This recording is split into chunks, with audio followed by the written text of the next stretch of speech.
नमस्कार, आप सभी को स्वागत करता हूँ रुद्र चंडिका चैनल में। आशा है कि आप लोग अपने दिनचर्या में थोड़ा समय मंत्र जाप, पूजा पाठ और साधना, योग, मेडिटेशन, कुछ उपन्यास, कुछ पाठ जो आप कर पा रहे होंगे। आज मैं एक सुंदर विषय पर चर्चा करने वाला हूँ और इसके लिए आप कैसे अपना जो एक जीवन को कैसे एक ऐसी स्तर पे लाएं जिसमें आपकी साधना से ही आप आगे बढ़ पाएंगे। अगर आपकी आध्यात्मिक उन्नति हो रही है या फिर आप आध्यात्मिक उन्नति करने के बारे में सोच रहे हैं, देवी साधक का कैसे रहता है देवी का मायाजाल और क्यों सर्वप्रथम उसको माया में डाला जाता है। जो वास्तविक में कुछ साल से साधनाएं कर रहे हैं, देवी की उपासना कर रहे हैं, माता रानी की कोई भी स्वरूप की आप साधना कर रहे हैं, पहली बात है कि आप जान लीजिए कि देवी साधना में, भगवती की साधना में एक ऐसा मायाजाल उत्पन्न किया जाता है आपकी परीक्षा के लिए। उस मायाजाल का सिम्टम क्या है, कैसे आप जानेंगे कि आप माया में जा रहे हैं और आपके अंदर कैसे ये मायाजाल को रोका जा सकता है, कैसे आप खुद प्रार्थना कर करके, तपस्या करके इस मायाजाल से बाहर निकल सकते हैं। बहुत सुंदर विषय होने वाला है। अगर आप इस चैनल में नए हैं तो अवश्य ही इस चैनल को जो सारे वीडियोज़ हैं उसको आप देखें। अगर पसंद होता है तो आप सब्सक्राइब करके शेयर भी कर सकते हैं ताकि इस प्रकार की वीडियो आप तक रेगुलर पहुंचता रहे। देवी की साधना कोई साधक जब प्रारंभ करता है उसके मन में एक ही चिंता रहता है कि ये शक्ति उपासना है। शक्ति उपासना से जीवन में बहुत कुछ बदलता है। आपको माता क्या ही नहीं दे सकती जो जगत जननी है। लेकिन धीरे धीरे जब साधना प्रारंभ करता है उसको तो पहले 8, 10, 15 दिन, 1 महीना तक कुछ ऐसे अनुभूति होते हैं, स्वप्न में अनुभूति होते हैं और कुछ ऐसे सुगंध आना और विभिन्न प्रकार की अनुभूति होते हैं। लेकिन समय जब बढ़ता जाता है आपके विचारें आपको परेशान करने लगते हैं, विभिन्न प्रकार की गलत विचार आपके मन में आने लगते हैं। क्योंकि मूलाधार जो चक्र है वो कहीं ना कहीं एक इच्छा का चक्र है, काम का चक्र है। काम मतलब आप एक भोग वस्तु को ना समझे, हर प्रकार की इच्छाएं रहती है उसमें, कुछ करने का, कुछ खाने का, कुछ पीने का, ठीक है, अपनी मन की लालसा का, अपनी मन की लोभ का, विभिन्न प्रकार की चीज़ विकार जो है वो उत्पन्न होता रहता है। सर्वप्रथम जो साधक ब्रह्मचर्य पालन करने का एक दृढ़ संकल्प ले लेते हैं, उनके सामने एक मायाजाल आता है, वो होता है ब्रह्मचर्य खंडित होना। देखिए, ब्रह्मचर्य खंडित जो होता है बहुत आप लोग जानते हैं, इसमें पूरी तरह से प्रकाश डालने की भी आवश्यकता नहीं है। प्राकृतिक अप्राकृतिक विभिन्न प्रकार के रूप से ब्रह्मचर्य खंडित होता है। तो जो गृहस्थ हैं उनके जीवन में स्वभाव से ही प्राकृतिक कुछ क्रियाओं में ब्रह्मचर्य खंडित हो जाता है, और जो गृहस्थ जीवन में नहीं है और कुछ ऐसे संगत में आ जाते हैं या फिर उनकी कुछ विगत अभ्यास के वजह से प्राकृतिक रूप से उनकी ब्रह्मचर्य खंडित हो जाता है। लेकिन ये जो एक आप ब्रह्मचर्य खंडित के बारे में सोचते हो, ये एक ऐसा होता है कि आप केवल सोचते हो कि जब आपकी जिस प्रकार से आप जानते हैं भोग करने के बाद ब्रह्मचर्य खंडित हो जाता है, उसी के ऊपर आप सोचते हैं। लेकिन आप कभी नहीं ये जान पाते हैं कि एक मानसिक ब्रह्मचर्य होता है वो कितना कठोर होता है और उसकी मायाजाल क्या होता है। जब आप माता की उपासना करते हो, कोई देवी की उपासना करते हो, तो आपको ये समझ लेना चाहिए कि संसार में, ठीक है ना, कभी कभी ऐसा स्तर आ जाता है कि एक गृहस्थ साधक भी कभी कभी अपने धर्मपत्नी को देवी के रूप में भी देख लेता है। अपनी हर जगह पे जो देखेगा ना उसको केवल माँ ही माँ दिखेंगी। उसकी स्तर आ जाता है जब वो साधना की चरम तक पहुंच जाता है। ऐसा नहीं कि ये हमेशा रहता है या फिर कुछ क्षण के लिए रहता है, ये परिवर्तित होता रहता है। उसके मन में विकार डालने के लिए माता खुद, क्योंकि माता महामाया है, और खुद मायाजाल का गठन करते हैं और उस मायाजाल में उसको अंदर धकेल देते हैं कि तू कब निकलता है मैं देखता हूँ। उस समय धीरे धीरे करके उसके सारे विकार अपने अंदर से आते रहते हैं। तो व्यक्ति क्या कहता है कि भाई मैंने गुरु से मंत्र लिया, वीडियो देखकर किया, पुस्तक से देखकर किया, लेकिन मेरे मन की जो माया है वो मुझे परेशान कर रही है। काम भावना, कामुकता, इच्छा, काम इच्छा बढ़ जाती है। वो अगर मांसाहार नहीं करता है, उसके मन में मांसाहार करने की लालसा जाग जाता है। वो अगर मदिरा का पान नहीं करता है, दूसरों को देखकर सोचता है कि वो मदिरा पीते हैं, कितना एंजॉय कर रहे हैं, मैं भी पी लूँ, उसके मन में ये विकार जग जाता है। और वो कहता है कि लोग घूमने जाते हैं और मैं साधना के टाइम पे ऐसे बैठा हूँ, मुझे भी कुछ अपना फ्रेंड बना लेना चाहिए, दोस्त बना लेना चाहिए, उनके साथ बातें करूँ, गप्पा मारूँ, मेरे जीवन ऐसे कटना सही रहेगा, मैं क्यों बेकार का बैठूँ, इसमें मुझे आज तक कुछ मिला क्या, अगर इसके चलते मैं नौकरी ढूंढ लूँ तो मुझे बहुत कुछ मिल जाएगा, नौकरी में सुबह शाम काम करूँ, ठीक है, उसे मेरे को प्राप्ति होता है। देखिए, मैं बहुत सारे लोगों को मैंने कहते हुए देखा है, आचार्य जी आप अगर जिस प्रोफाइल में थे आज रहते तो आपके पास करोड़ों पैसा होता, आपके पास बड़ी बड़ी गाड़ियाँ होती, बेंगलोर में, हैदराबाद में, कहीं पे भी आपका बड़ा सा फ्लैट होता, आप बड़े आराम से रहते, आपका पूरा एकदम बढ़िया सा जीवन चलता। अभी क्यों अपने आप को तपाते हैं, अब गर्मी में हवन करते हैं, बैठते हैं, ज़मीन पे बैठते हैं, कभी हवन अनुष्ठान करने के बाद आपका मतलब आपको कमर सीधा करने में आपको टाइम लग जाता होगा, विभिन्न प्रकार की बातें सुनता रहता हूँ मैं। कभी यहाँ कोई अपने परिजन भी होते हैं, मित्र होते, सुनता।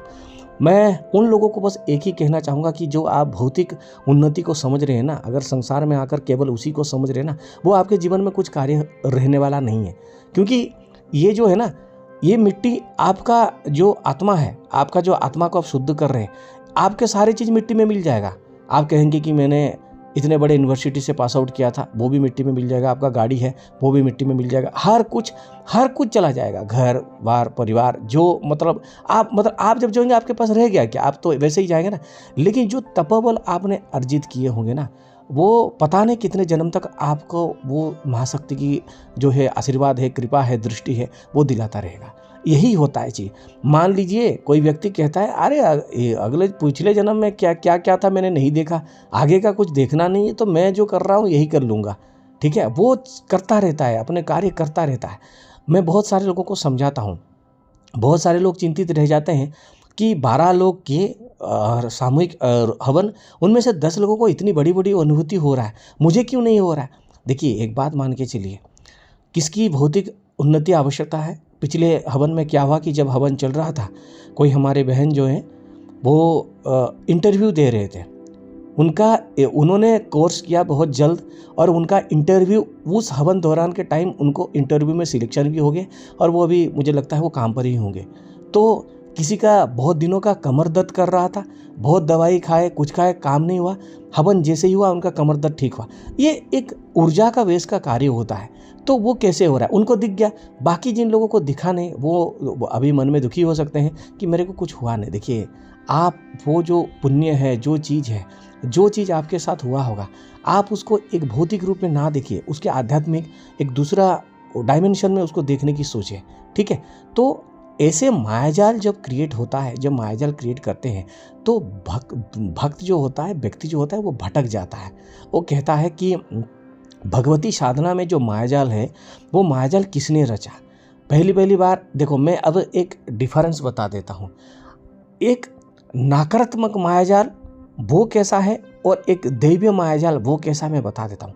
नकारात्मक जो मायाजाल है ना, वो इतना तीव्र होगा कि आप 2-3 दिन से साधना कर ही नहीं सकते।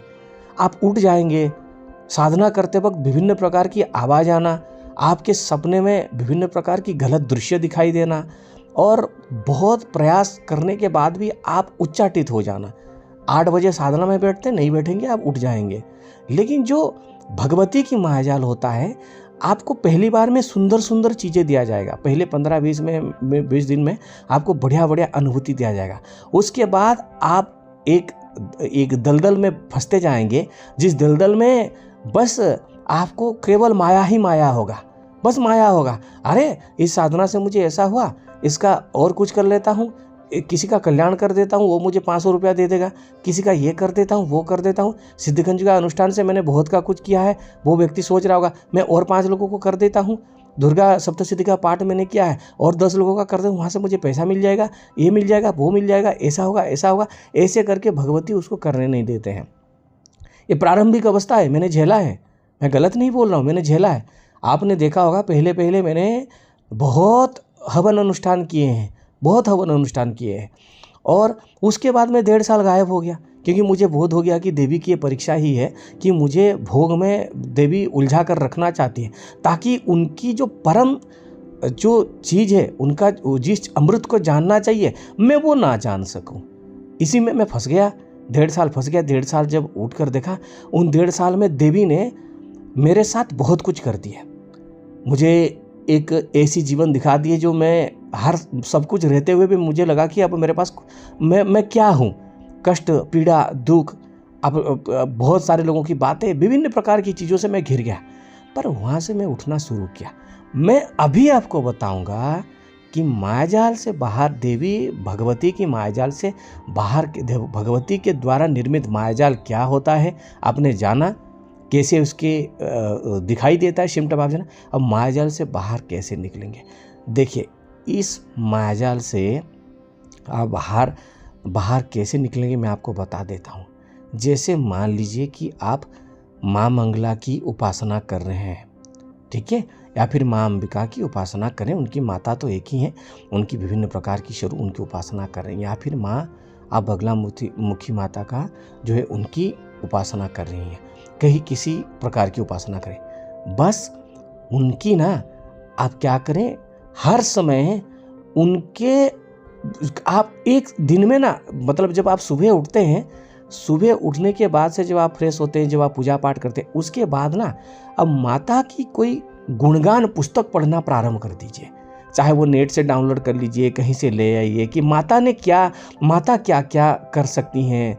मतलब ये तो कहना गलत है कि माता क्या नहीं कर सकती, ये प्रश्न तो मतलब ये है। तो उनकी गुणगान, उनकी श्रुति कथा, उनकी कोई बार व्रत, उनकी उपवास, उनकी पूजन, ठीक है, इसमें थोड़ा अपने आप को उलझा दीजिए। मतलब ये ऐसा कर दीजिए, एक टाइट शेड्यूल बना दीजिए। अगले महीना ये अष्टमी है, अगले महीना नवमी है, इसमें हम माता की ये उपासना करेंगे, फिर दशमी को ये उपवास करेंगे। आप समर्थवान है तो, अगर समर्थवान नहीं है फिर भी मैं बताऊंगा, समझ रहे ना। ऐसे लगता है कि आचार्य जी पिछले 2-3 साल से बहुत रहस्य वाले वीडियो देते हैं, हमें लोग को कोई साधना क्यों नहीं दे रहे। आप देखिए 550 साधना है, जिनको जिनको करना था वो कर लिए होंगे, अभी भी वहीं पे पड़ा है, कोई भी आकर उठाकर कर सकता है, कोई दिक्कत वाली बात नहीं है। लेकिन ये बातें आपको कोई नहीं बोलेगा, ये गूढ़ रहस्य है जो मैंने अपने एक्सपीरियंस से जाना है। बात को समझ रहे हैं ना, ये अपने अनुभूति से मैंने जाना है। अगर इसको मैं नहीं बताऊंगा तो आप नहीं जान पाएंगे। हाँ, जान पाएंगे, अपने आप भोगेंगे तो जान पाएंगे। लेकिन मैं कहता हूँ कि देखो ये बात, ये भी एक माया, ये भी भगवती की माया है, क्योंकि वो महामाया है। ये भगवती की माया है कि आप लोग इस बड़ी बात को जान पाएंगे और आप अपने आप को वहाँ से निकालने के लिए प्रयास करेंगे।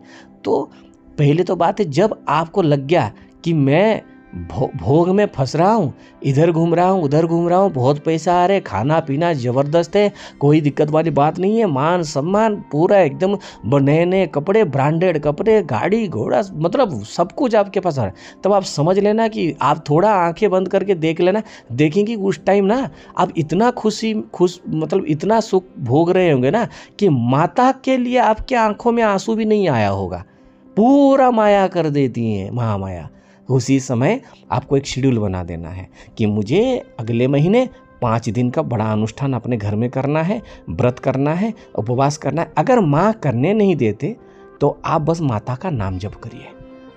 अब माता का नाम जप आप करिए।